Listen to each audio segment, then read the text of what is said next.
The following is a presentation of the Matt Talk Podcast Network.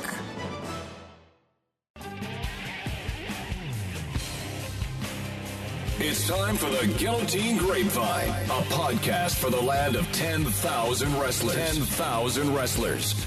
Now, here's your host, award-winning wrestling broadcast journalist, Jason Bryant.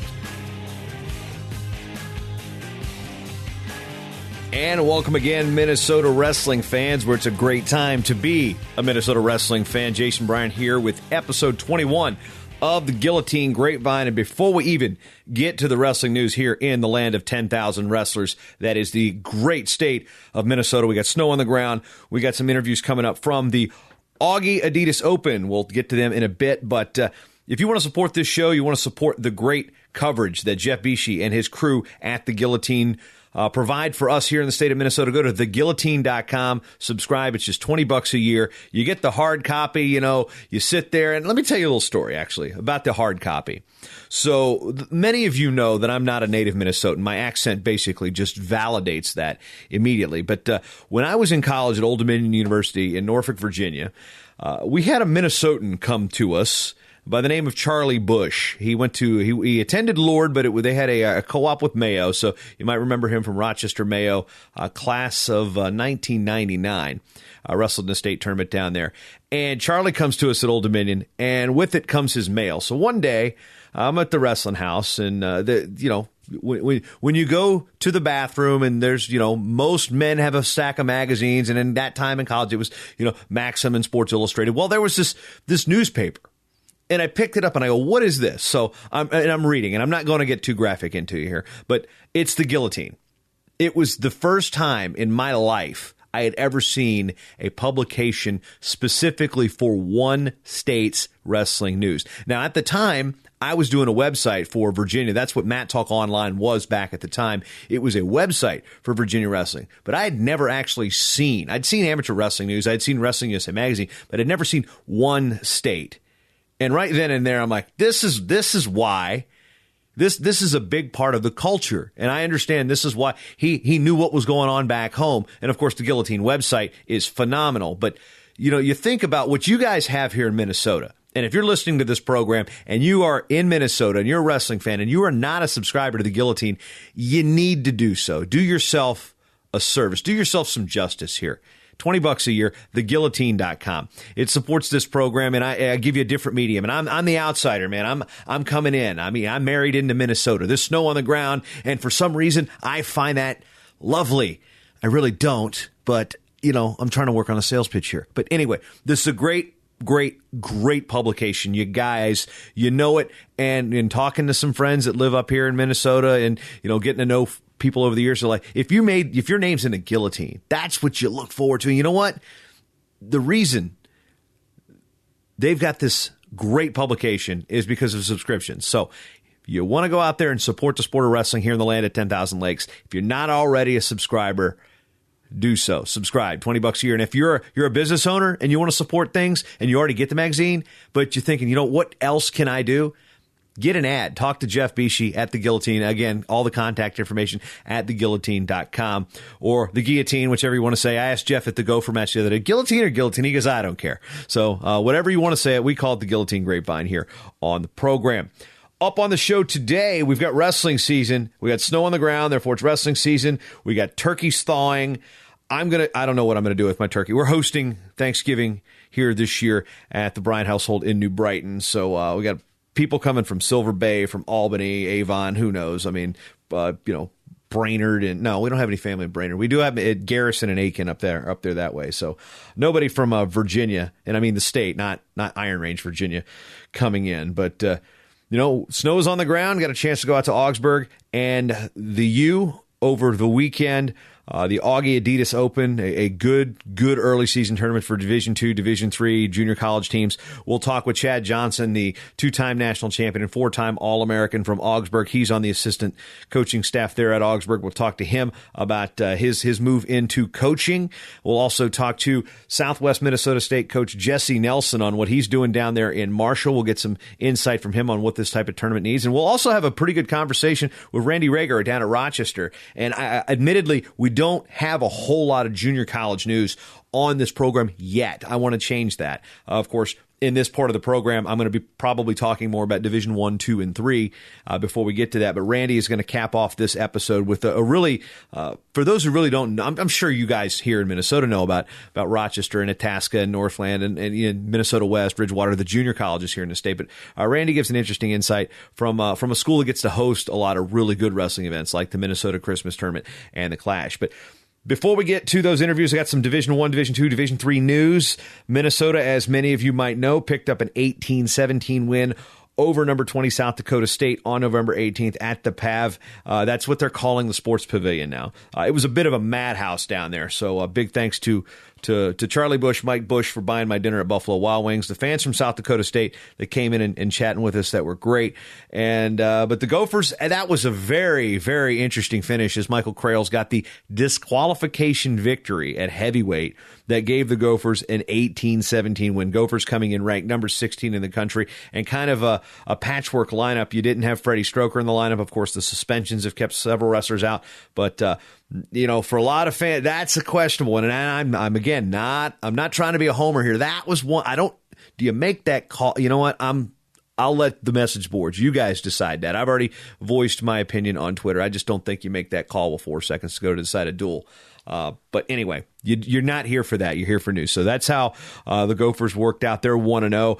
New polls will come out this week. In Division 2, St. Cloud State, two-time national champions in Division 2, start the year preseason number 1 by D2Wrestle.com. Other teams in the state ranked: Minnesota State Mankato ranked number 19 and Minnesota State Moorhead ranked number 25. Individually, returning champion Brett Velasquez of St. Cloud State comes in number 1 at 125 pounds. At 133 pounds, top in-state athlete Blake Bosch from Moorhead ranked number 4 in the country. 141 pounds, St. Cloud's Matt Nelson back for another year. He checks in preseason number 3, while at 149, Tanner Tremblay of St. Cloud State, number 7. Moving to 157 pounds, third-ranked Larry Bomstad. Yep, starts the year number 3 for St. Cloud State, while Gabe Fogarty at 165 will start the year ranked number 4. At 174 pounds, a couple wrestlers from the in-state region here doing the thing. Number 2 in the country from Mankato, Adam Cooling, while Clayton Jennison ranked number 4 in the country for St. Cloud State. At 197 pounds, Uthman Rebu of St. Cloud State, he's ranked number 10 preseason, while heavyweight Austin Gorgon checks in ranked number 1 in the country for St. Cloud State to start the year. Over in Division 3, the preseason rankings, really, they do things a little differently. They don't rank freshmen really until they get an opportunity to actually get some matches. You're not ranked on credentials. And again, there's no redshirting in Division 3, so it's not like you're coming off a red shirt and you know these guys are going to be in the lineup. But Concordia Moorhead checking in number 7 in week 2 of the Division 3 rankings by the Division 3 Coaches Association. Augsburg ranked number 9, and for the past several years, the Augies have started the year low and have actually moved up into a higher rank. I would expect Augsburg to be ranked a little higher than 9th when the next rankings come out. Individually in Division 3, a good cross-section of schools represented. 125 pounds, Jacob Stageberg of Concordia Moorhead checks in ranked number 6 in the country. At 133 pounds, Augsburg Sam Bennyhoff, number 4. Moving up to 157 pounds, Grant Parker of Augsburg starts the year ranked number 1 in the country for the Augies. At 174 pounds, returning All-American Garrett Beeman of St. Olaf, ranked number 5 in the country. 184 pounds, Ricky Briggs of Augsburg starts the year number 9. And at heavyweight, number 8 in the country from Concordia Moorhead is Justice Davis. And I want to talk a little bit about these Augie Open results for a bit, because there was definitely some Minnesota feel to it. I'm going to speak strictly on the gold division here. 125 pounds, Victor Gliva finished second. I found an interesting note that his dad is the only 5-time All-American in school history at Augsburg, and that was told to me by Chad Johnson, and also told to me by Jim Molsoff, and also talked to me by Jeff Swenson. So they're pretty proud of that, and of course, the reason is the year that Augsburg wrestled at the Division III and the NAIA National Championships, when the school was a dual affiliate. Interestingly enough, Gliva had a really big win. This is about the time I walked in the gym. He was wrestling Malik Williams from Upper Iowa, who was a Division II qualifier. And an interesting story about Malik Williams, he had a stroke last year. Yeah, this kid had a stroke during the wrestling season, came back not only to wrestle again, but qualified for the Division II National Championships. Fantastic story. Good wrestler, really good wrestler, and that's a good win for Victor Gliva. 133 pounds, a little bit of a local flavor. Benny Hoff, as we said, ranked number 4. He actually fell in the finals to number 7, Ryan Weinman of Wisconsin Lacrosse. You guys should know that name, Irondale alum. So a couple Minnesota kids mixing up there. Number 7 topping number 4. Dustin Weinman of Wisconsin Lacrosse, of course, of Irondale. He picked up the title at 141 pounds. Alex Wilson of Augsburg picked up the championship at 149. 157, Parker lost to Zach Bennett's of Division II Upper Iowa 3-2. That's a tight match. Zach Bennett's very tough coming out of high school, very tough competitor in Division II. At 174 pounds, Adam Cooling, the aforementioned number 2 ranked wrestler in the country at 174 pounds in Division II, pinned Augsburg's Austin Boniface in the finals, while Matt Bloom picked up a win over Owen Webster of Augsburg. Owen Webster, one of those kids that are expected to come in and make an immediate impact in Division III. Well, Matt Bloom goes, I'm Division II. I really don't care right now. I'm going to win this tournament. And Derek Van Cura of Jackson County, I know that. I remember watching him when I first came up here. He picked up the championship for Mankato at 197 pounds. That's the kind of the wrap up for this segment. We'll get to Chad Johnson, Find a Way, Jesse Nelson, and Randy Rager coming up here on the Guillotine Grapevine.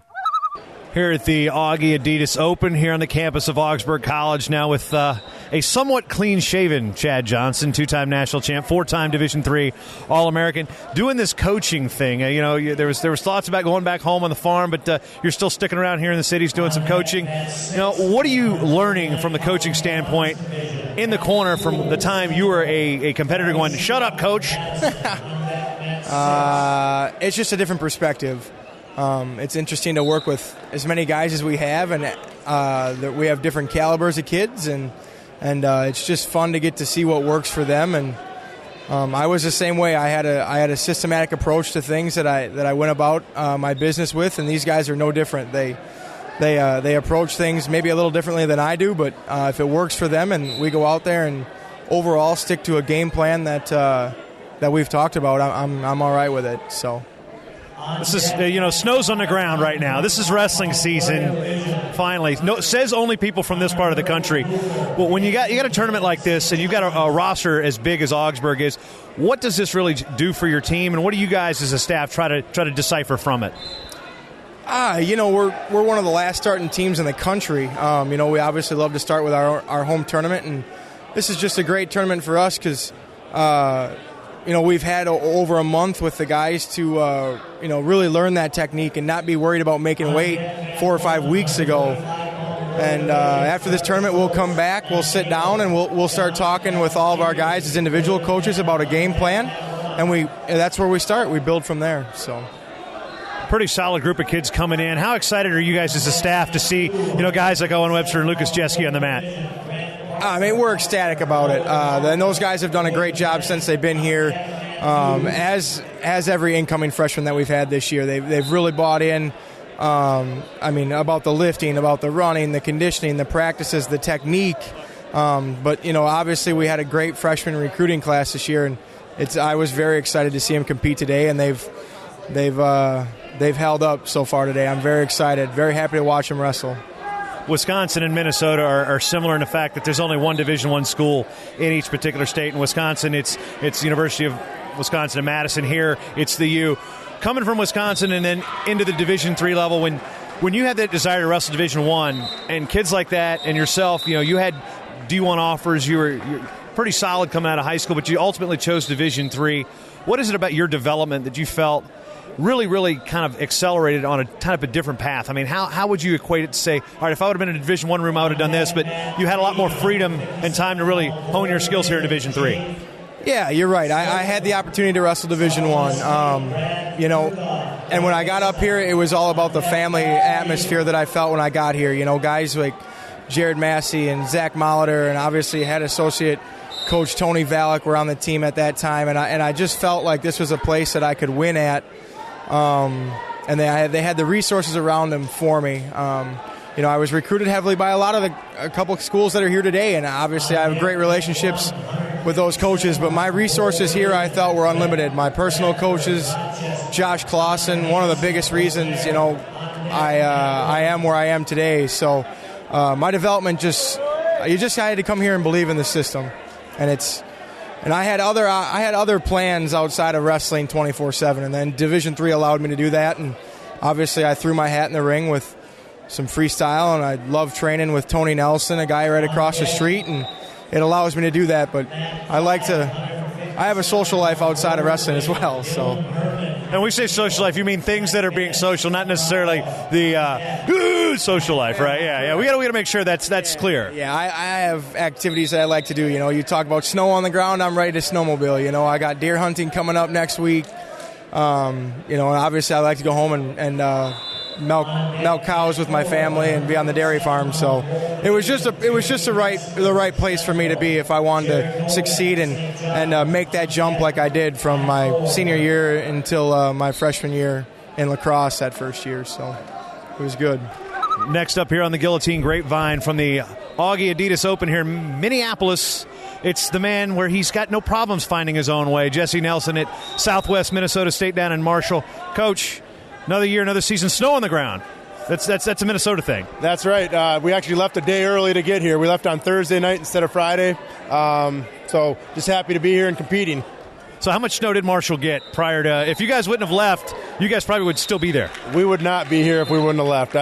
So it was nice that our AD supported us on leaving early and get here. I just thought it was crucial for us to come compete at this tournament.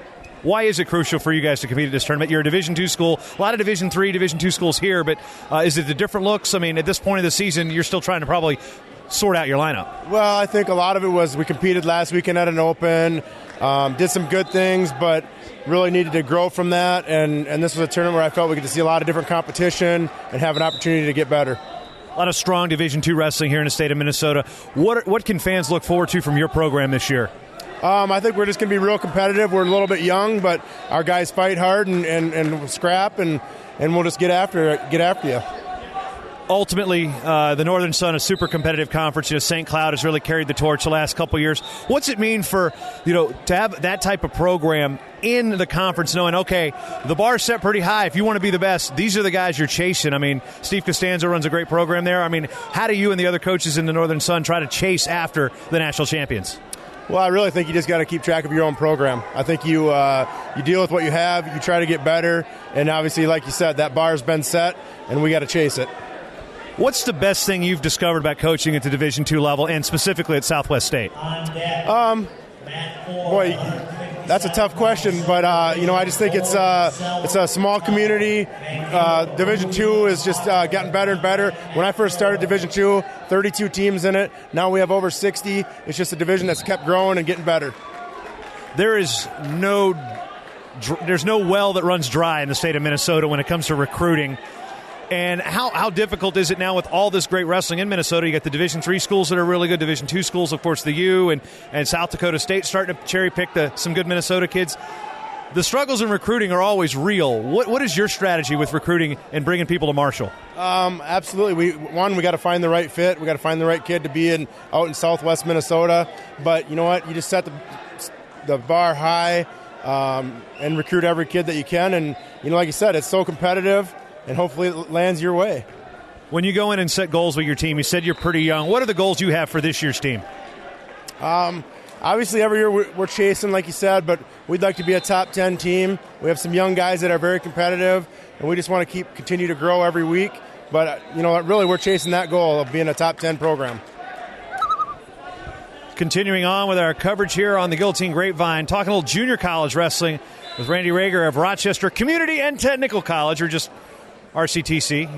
A lot of words, fewer letters makes it easier, right? But up here you got Division III schools you're competing against, Division II schools you're competing against, but at some point some of these coaches are also looking at your kids because you're a two-year school. Let's talk about the dynamic of being a junior college in a state so wrestling rich here in Minnesota. Well, that's the nice thing about being a junior college is with the junior college program, we're competing against NCAA, NAIA all the time.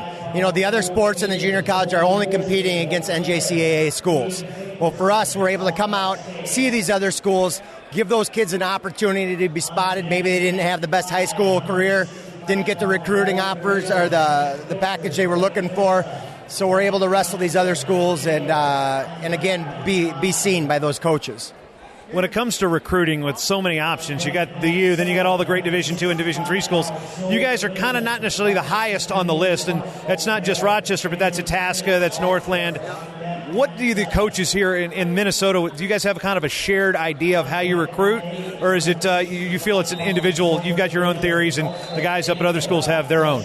I think we've each got our own philosophy. For us down in Rochester, I'm really looking at, when I talk to a kid, if he's trying to decide between schools, affordability. Our tuition for the year is about $5,000. So if a kid has a full federal Pell Grant, that's enough to actually pay for his tuition at Rochester. He'll get a little bit of money back as well. You're taking the exact same classes that you take at a Division II, Division III, Division I school. Freshman English is freshman English. Basic math is basic math. Exact same classes. So with Rochester, you're paying $450 for that class instead of thousands of dollars. Now, what's interesting about your place is you've been the host of some of the bigger wrestling events here in the state of Minnesota. The Minnesota Christmas Tournament, the Clash. How have you tried to capitalize on those kids from all these other states and the better schools of Minnesota coming in? I mean, that's got to be a nice little pitch to say, I don't have to go on a recruiting trip to see the best guys in the state and the best guys in the country. Having those tournaments is definitely an advantage. A lot of times when I'm recruiting kids, I'll talk about Rochester. You ever heard of Rochester? And they say, no, they haven't. I said, well, have you ever heard of the Clash? Yeah, I've heard of the Clash. So it can actually put us, in perspective of those kids of where we're at. They know that we've got nice facilities. And it's those kids that come to those tournaments, it's getting them in the door. It's letting them see that, hey, it's not a rundown junior college. It's not like a high school. It's actually like a four-year university type of feeling, an atmosphere. When it comes to placing wrestlers, once they get their associate's degree and they've redshirted or they've used 2 years of eligibility, what do you look for when placement? You talked about affordability when coming to Rochester. How much of that comes into play? If they're getting a D1 look or if they're getting an NAIA look, do you have any preference on where these kids go in terms of NCAA or NAIA, or is it something that's like, you know what, I think this school, insert state NAIA school here would be good. I think Augsburg would be good. I think Southwest State would be good. It's really about the academics and the fit. We got to take a first look at the program that they're in and that they're transferring with, because in the long run, that's what they're going to be finished up with and get their career in. So we'll take a look at the academics. We'll take a look at the fit, how they're going to mesh with the team that's there, the personality. We'll also take a look at affordability. A lot of times kids start out, like you said, at the two-year school because it is cheap, it's affordable. So for them to go to a private Division III or a private Division II isn't necessarily something that they're going to want to do. And when it comes to your program, you had a couple years of, questionable, what's the word I'm looking for? You weren't eligible. I don't want to say it was questionable, but you guys were not allowed to compete in the junior colleges, and you went to the NCAA for a year. That didn't seem to be the right choice in hindsight, but understand that this was something that you self-reported. This was something that being of high character. Give a little background on what that is and where the program is right now and how you guys are ready to go. It was basically a paperwork issue that first year. We, like you said, we had self-reported to the NJCAA. We figured that self-reporting, we wouldn't get hit with the steepest penalty there was, and that's what they hit us with. So the following year we were on probation. We did win the national title that year in 2014, the year that we actually got in trouble for. We were able to keep the national title. That following year we were looking for options. We talked to the NJCAA. NCWA was an option at the time, they told us, as long as the guys went unattached. We thought we did everything right. They came back and hit us with the probation again. If you take a look at our team from those 2 years, we still had a hell of a good team, each of those years. And so that says a lot for our program and the direction that we're going, the type of kids that we're bringing in. It's a lot more than just wrestling in college, especially at Rochester. We're looking for them to become better people, become better students, then become better wrestler. I'd rather have a kid that wants to come in, do well academically, become a better person than just become in specifically for wrestling. We're back in the NJCAA this year. I think we've got a great shot at winning a national title. Recruiting went really well this last year. We've got high numbers in our room, and the guys are having fun. And when it comes, for those who are unfamiliar, the NJCAA, one tournament, but team scores are broken out, scholarship and non-scholarship. And when we say scholarship, we're talking about schools like Iowa Central, Northeastern Oklahoma A&M, non-scholarship schools like Nassau, schools like Rochester. when you're trying to build a national championship, is that overall team score is probably a pretty high goal. But then when you look at the Division III breakout, what is the mindset like from a coach? Be like, hey, we're going to try to win this tournament outright, but you've also got, that non-scholarship title is still extremely reachable. You're always trying to go for, you want the top one, obviously. You'd love to go in without scholarship and win the entire thing.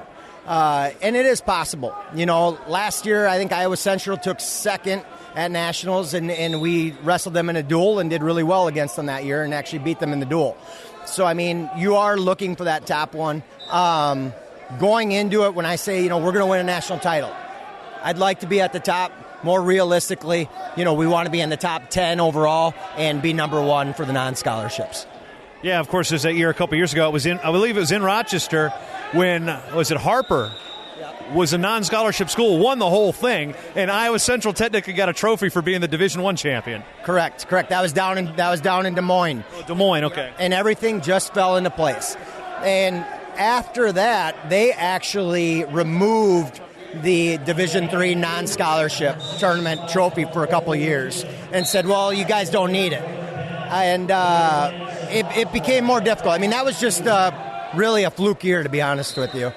And now it's back again, and we're all happy in our Coaches Association that we've got it back. So, what's the best thing about coaching in the state of Minnesota, whether it be your work in the off-season with the Minnesota Storm and the youth levels or junior college here in Rochester? Best thing about coaching here in Minnesota is there's a lot of talent. You don't have to go very far to get into a good tournament. A lot of our tournaments are local tournaments. Some schools that are out in the middle of nowhere, you got a long way to drive to get good competition. Here in Minnesota, we don't have that problem. And getting placement for our guys as well. Coming out of Rochester, the guys don't have to go far. We are a MnSCU school, along with Mankato State, St. Cloud State, Moorhead State. We're all in the same institution.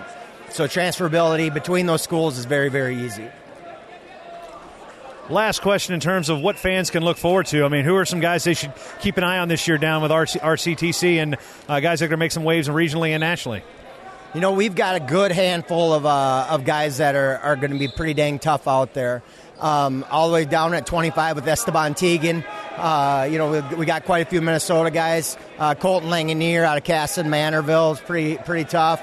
I got a heavyweight Chase Nottestead out of Westby, Wisconsin. Alfred Daniel out of St. Benedict's Prep out in New Jersey is really tough. So we've got a good group.